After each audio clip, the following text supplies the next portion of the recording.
Continuing on with section 10.3, let's look at another example. Input-output pairs of four exponential functions are listed in the table. Complete the table.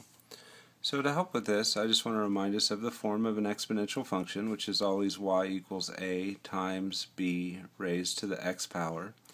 And thinking about that function, what we want to see is that you start off with some constant number a, and then you keep multiplying by b more and more times.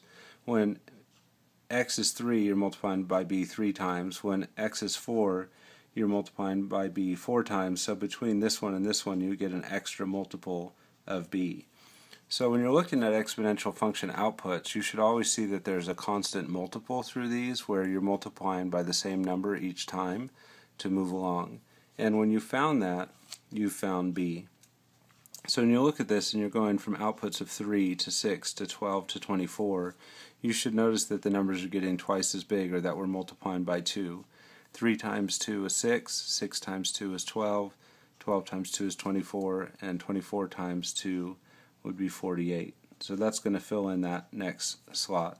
So when you're looking at exponential functions, you're always going to see this constant multiple. And so to fill in the table, we just need to figure out what that multiplier is and then just do that additional multiplication by that. So here, when you look at it, 64, 32, 16, it actually looks like things are getting cut in half. And I would normally think of that as a division. So 64 divided by 2 is 32, and divided by 2 is 16. And so I'd keep dividing by 2, and I would get 8, and then 8 divided by 2 would be 4. And I'm confident that's the way the table is filled in. Though when you're thinking about exponential functions, it's better to not see it as a division but as a multiplication. So even though my brain kind of looks at that and says this is divide by 2, divide by 2, divide by 2, you could also look at that as multiplying by a half. So 64 times a half is 32, 32 times a half is 16, 16 times a half is 8, and 8 times a half is 4. Alright, moving over to h of x, we don't have as many outputs to go by, so it's harder to see a pattern. You just have the 2 and then the 6. So you might wonder, is that plus 4? Is it times 3? What's going on there? But when we're told that it's an exponential function, we know that this is a multiplier getting us from one level to the next. So you have to think 2 times what is 6? And the answer to that would be 2 times 3 is 6.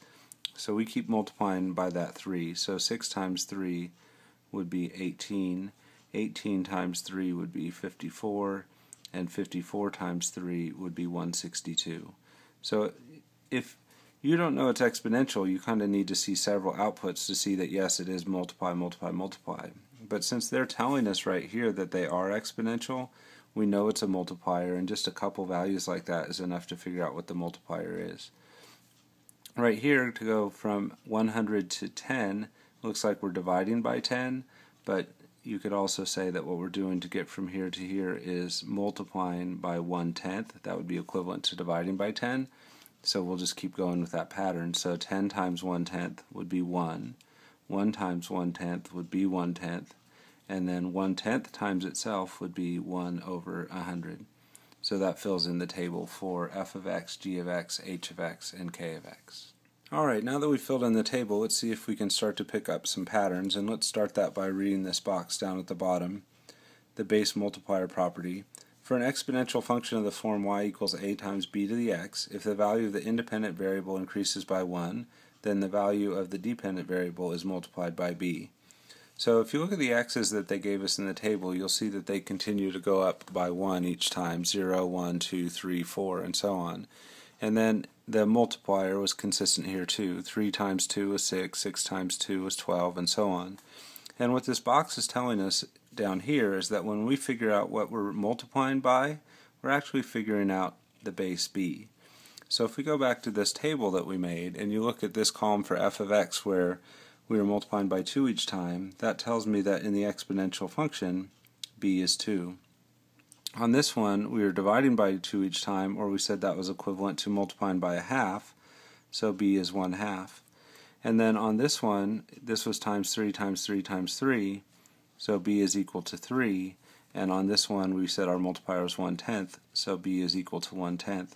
In the next section, our big goal is going to be to find the equation of exponential functions, and if you can find the base, you're halfway there. Finding A and B are the two pieces. So as we turn the page, we'll kind of continue with this, but we'll also look a little bit more at how you could find that A part as well. Alright, let's go ahead and look at another example. Again, we have input-output pairs of 4 exponential functions are listed in the table, and they want us to complete the table. This time it's a little bit harder because we have more missing values and we have gaps between values. All of our values were consecutive before. So let's think about how you would do this. It's still that same idea that there's a multiplier going on. Let's look at one where they're growing. That's a little bit easier. So I'll work on the g of x first. But what I know is happening is that I'm taking that 3 and I'm going to multiply that by the base 2 times because we're going down 2 levels on the table, and that after I've taken the 3 and multiplied by the base twice, I end up at 147. So then I could go ahead and actually do a little bit of algebra on that and divide both sides by 3, and I get b squared is equal to, and then dividing that 147 by 3, we get 49. And then just thinking about the algebra on that, what number would you square to get 49? That would be a 7. It would also be a negative 7, but on our exponential functions we use positive bases. So apparently on this one, let me go ahead and write that in a different color, it looks like our base is equal to 7. So let's test that out now. If I go 3 times 7, that would be 21. And then if I go 21 times 7, that should give me 147. Let's check that. 21 times 7 is 147, so that's working. And so the next one would be times 7 again, and that would be 1029. And if going down the table is multiplying by 7, then going up the table would be dividing by 7. And you can just kind of check that too. 147 divided by 7 takes us to 21. Divide that by 7, that takes us back to 3. And so if I want to go to the next one, I would take this 3 and divide by 7 again, and this would be 3/7 right here. Alright, let's try another one like that. So on this one, we're starting with the 25, and we're multiplying by b1 2 times, and we're ending up with 1. So doing the algebra, that means that b squared is equal to 1 over 25. And if we think about, well, what would you have to square to get 1 over 25, we should realize that that would be 1/5 that we'd have to square to make that happen. So apparently our multiplier right here is b equals 1/5. So let's check that. Take the 25 times 1/5. That would give us 5. And now let's do it again, times 1/5. And that drops us down to the 1. So it seems like that's working. And if multiplying this way is multiplying by 1/5, or it kind of looks like dividing by 5, then going the other way would be multiplying by 5. Starting this way and going up with multiplication, 1 times 5 is 5, times 5 is 25, so we keep going up, times 5 would be 125, and then times 5 again is 625. Alright, let's see if we can get these other ones figured out here. A little bit messier because we have bigger gaps, so let's think about what's happening here. We're going to multiply by b once, twice, 3 times, and 4 times to get to 30,000. So we're taking 3, we're multiplying it by some base 4 times, and we're ending up at 30,000. So dividing both sides by 3, we get that b to the 4th is equal to 10,000. And then we're just going to do this in our head here. Think about what would you multiply to the 4th power. What would you raise to the 4th power and get 10,000? And the number that does that is 10. Kind of show you that off to the side here. 10 raised to the 4th is 10,000. And then so that's our multiplier. So 3 times 10 would be 30. Times 10 would be 300, times 10 would be 3,000, times 10 again would be 30,000. So we've got that h of x column filled in as well. Alright, one final one to try and figure out, and I guess we'll fill in this base right here as well. So that's b equals 10. This is all scratch work. You might be able to figure out some of these patterns in your head and just fill it in that way, but the math can help if you're having a hard time seeing exactly what that pattern is. So let's squeeze one more in here. I guess I'll do that right here. We have 400 as our starting point. We're multiplying by b once, twice, 3 times, 4 times to get to 25. So b is going to be multiplied in 4 times, and we end up at 25. So trying to think about what that is, divide both sides by 400. I want to get the multiplier here as a fraction rather than a decimal, so I'm just going to reduce. So 25 goes into 416 times, so that would be 1/16, and then what raised to the fourth is 1/16? If you think about that, that should be 1/2. Let me separate those out. So if 1 to the fourth is still 1, and 2 to the fourth is 16. So apparently our multiplier on that last one is 1/2. And then now that we know the multiplier, we can just start filling those in. And then hopefully it'll hold up all the way. That's a check on our work that we've figured out the base correctly. So half of 400 would be 200. Half of 200 would be 100. Half of 100 would be 50. And half of 50 would be 25. So when you have gaps in your table, it's a little harder to figure out the base, but look at how many gaps you have, and you can think about how many times you multiply by b. If it's just one gap, then you're going 2 levels to get to the next one, so b squared. If there's 3 gaps, then you have to move 1, 2, 3, 4 levels down to get to that next one that's filled in, and so that would be a 4th power. And then you can do a little bit of algebra to just help you kind of see what that multiplier is a little better. Sometimes you might see the multiplier without the algebra, and that's fine. All they want us to do right now is fill in the table. So all this other stuff is scratch work, and this right here would be the answer to the question. Alright, let's go ahead and move away from the tables for a second and look at a formula that's given and sketch a graph. We've already done this a little bit, so just a little bit of a review of the graphing, but I also want you to see something that happens special with the y-intercept.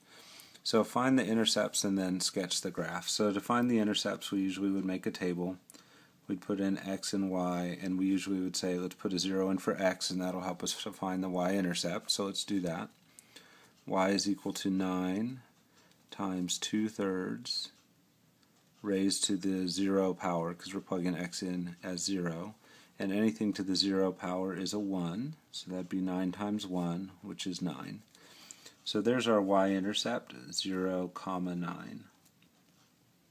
When you go to find the x-intercept, if you think back about the graphs we've seen, there is no x-intercept for this standard exponential function. If you tried to plug in the x of 0, that would be how you'd find the x-intercept. You'd get 0 equals 9 times 2/3 to the x, and you could divide both sides by 9. This would cancel out, and you'd get 0 equals 2/3 to the x power. And it turns out there's no exponent you can put on a positive base that makes the answer turn out to be 0. So this has no solution right here, and that means there's no x-intercept. So you're never going to have an x-intercept on your standard form exponential function, so I'll just cross that off. They did say find intercepts plural, so I thought we should look at it, but from now on when they say that, you can just look for the y-intercept, because there's never an x-intercept on our basic exponential. Now as far as graphing it, just a couple other points I think would be fine. This should be a decay, one that's dropping down because the base is smaller than 1, and let's just plug in a couple values. We'll plug in a -1, a 1, and a 2 and see what we get out there. So let's see, doing some scratch work down here. If I plug in the 1, let's do the -1 first. So I'd have 9 times 2/3 to the -1. Remember, a negative exponent creates a reciprocal, so that would be 3/2, or 27/2. So for graphing purposes, I think it'd be nice to think of that as a decimal. So I'm going to put in 13.5. I shouldn't go to a decimal unless I'm asked if that was my answer, but this is really just kind of scratch work for me, so to put it as a decimal so I can see it more clearly is fine. If I plug the 1 in, let me switch colors here since it's getting a little crowded, and I'm going to steal some of this space down here. So y is equal to 9 times 2/3 to the first, or just 2/3. That 3 would go into that 9 3 times, and we just get 9 times, or 3 times 2, which is 6. So this would be a 6. And then plugging the 2 in, we'd get y equals 9 times 2/3 squared, which is 9 times 4 over 3, and over 3 squared, which is 9. The 9's would cancel and we'd just get a 4. So let's see, we have a 13 halves to plot, and we only have 7 squares on this grid, so I'm going to use a scale of 2's, 2, 4, 6, 8, 10, 12, 14, and 1, 2, 3, 4, 5, negative 1, 2, 3, 4, 5, and then plot the points that I have. Over 0 up 9, left 1 up 13 and a half, so this is 12 and 14, so 13 and a half would be right about here. And then over 1 up 6, and over 2 up 4. So we know that an exponential function climbs on one side and then goes down to a horizontal asymptote on the other. We expected it to drop as we went to the right because this base was smaller than 1, and we see all that happening. We don't actually see the flattening out really occurring here, but we know all exponential functions do it. So I'm just going to then continue curving this in to blend in with the axis, and we know on the other side it would climb up. So something kind of like this. The main thing though that I wanted you to see out of this particular example is the y-intercept. Turned out to be 0, 9. And if you look back at the function, that was this first number out front. And it turns out that's not a coincidence. That's going to happen with all exponential functions. Let's look at this form right here, where they say if an exponential function is the form y equals a times b to the x, the y-intercept is always 0a. Let's see why that is. To find the y-intercept, you'd plug the 0 in for x, and you'd get a times b to the 0. But as long as the base is not 0, b to the 0 turns out to be 1. So that would be y equals a times 1, or just y equals a. So if I plug in a 0, I get out an a, and that's regardless of what the values of a and b are. So it says that our y-intercept would always have the number right here for the y-coordinate that would match up with the coefficient on the exponential function. So that's really useful for us when we're trying to find the equations of exponential functions, because whenever you see a 0 go in, the output is always a. So on this function right here, a is 625 because that's the output, that's the a value when you put a 0 in. On this function right here, a is 3/7. On this one here, a is 3, and on this last one over here, a is 400. So just like in slope-intercept form, you're always trying to figure out the m and the b. For an exponential function, you're always trying to find the a and the b, and it looks like we're onto something here. If you can figure out the multiplier, you figured out b. If you can figure out the y-coordinate that goes with an x-coordinate of 0, then you figured out a. And we'll look at that in a lot more detail when we get into the next section. Alright, let's go ahead and finish up the section with one more example involving data.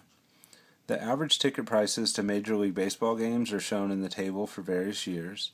Let P be the average price in dollars to Major League Baseball games for the year that is T years since 1950.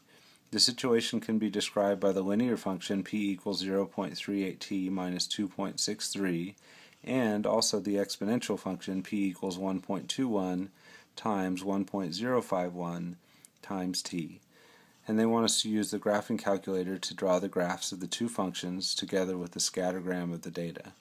So to get a scattergram of the data, we need to know what our two columns are. So over here, the average ticket price, that's going to be the P, the price. So let me go ahead and label that. I'm going to use red so that stands out a little. So this is P. But as we've seen in so many problems, this column right here with the year is not actually our input T. T is not the year. T is the number of years since 1950. So to fill that in, I want to start subtracting 1950 from all these. So 1950 it had been 0 years, and 1960 it was 10, 20, 30. A little messier here, but 1991 minus 1950 would be 41, 2000 minus 1950 would be 50, and 2008 minus 1950 would be 58. So now we've got those converted to values of T. And they're saying to do this with the graphing calculator, so I'm going to take my inputs and put them in L1, and I'm going to take these outputs of the prices and put them in L2. So let me bring in the graphing calculator and do just that.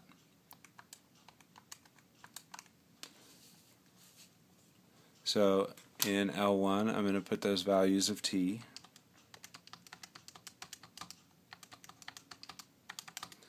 I'm going to move over to L2 and put the prices.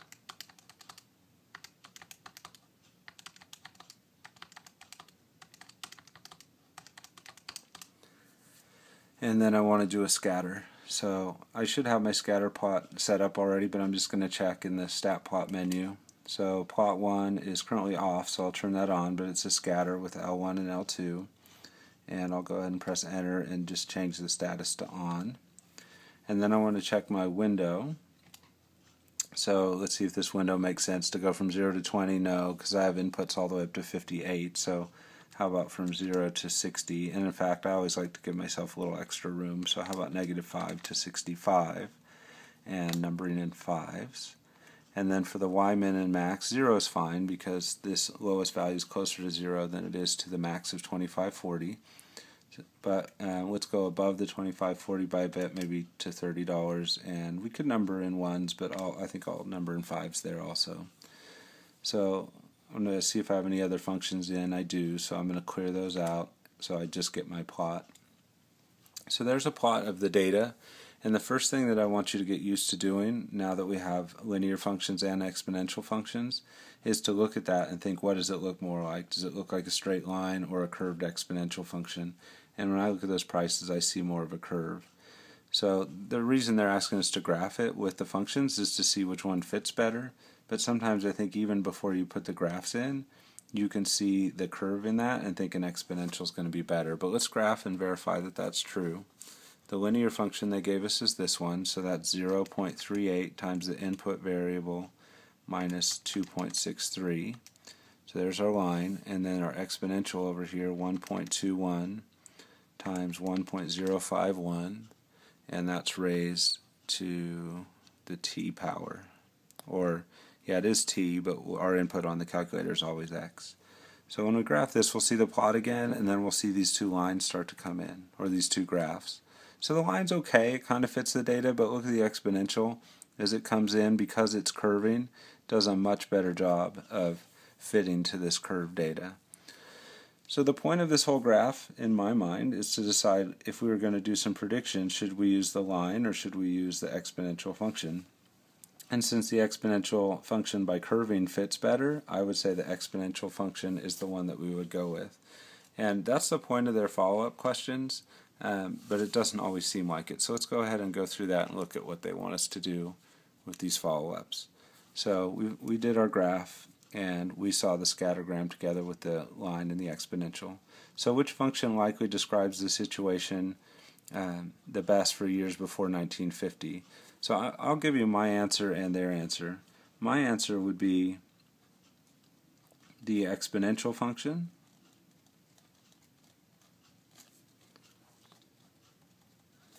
and my reason would be because it fits the data better.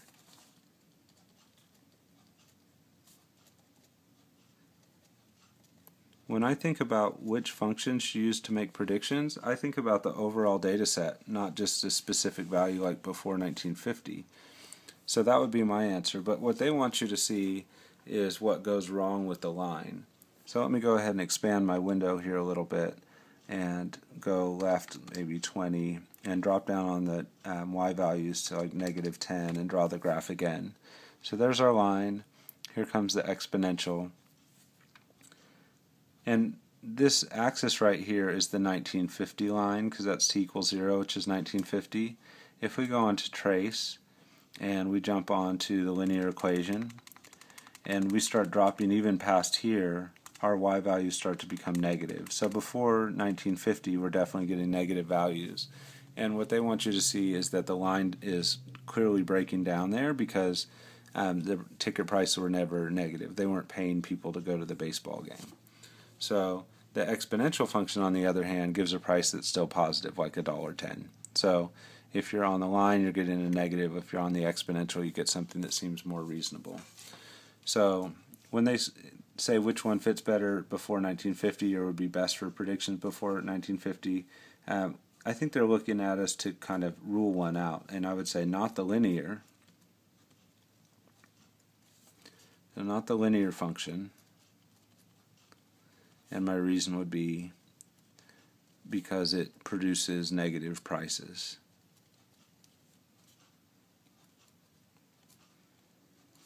So again, all this discussion, regardless of what approach we take before 1950, looking at the scatter, is just about thinking what's the better model to make predictions with. So I think the best way to do that is to look at the graph and see which one fits the overall pattern better. The book takes the tack that, hey, maybe sometimes you can rule one out because in certain zones it gives predictions that don't make sense. So either of those is okay. I prefer the idea of looking at the overall fit to the pattern. So either way we did it, we're going to rule out linear or we're going to pick exponential. So they're asking us to use the exponential to predict the average ticket price in 2014. So I need to figure out T. T would be 2014 minus the starting year of 1950, and that produces T equals 64. And then we plug that into the exponential model, which was this one right here. The P equals 1.21 times 1.051 to the T. So let me plug into that, and I get P equals 1.21 times 1.051 raised to the T, but T is 64, so I'm going to plug that in. That'll come out pretty messy. I'll round that to the nearest penny, which makes sense for something to do with money. So let's get out of here and enter in that calculation. 1.21 times 1.051 raised to, which is this key right here, the 64th power. And then rounding that to the nearest penny, that looks like $29.20. And again, it says 19 up there, but the next digit is an 8, so I'm rounding that up since that's closer. So our prediction would be $29.20 if we use the exponential function. And again, I think exponential is the better one to use because it fits the data pattern better than the linear function does. Alright, let's go ahead and move on to one last example. If f of x is 2 to the x plus 3 to the x, find f of negative 2. So we can do that quickly. We just plug in, whoops, let me start over there, sorry. F of negative 2 would be equal to 2 raised to the negative 2 plus 3 raised to the negative 2, just substituting that negative 2 in place of x here and there, and also even here. And then how do we deal with negative exponents? We take reciprocals to get rid of them. So I do that for both of those to get a positive exponent, and then they just want us to simplify this from there. So that's 1/4 plus 1/9, and since those are both fractions, we need a common denominator.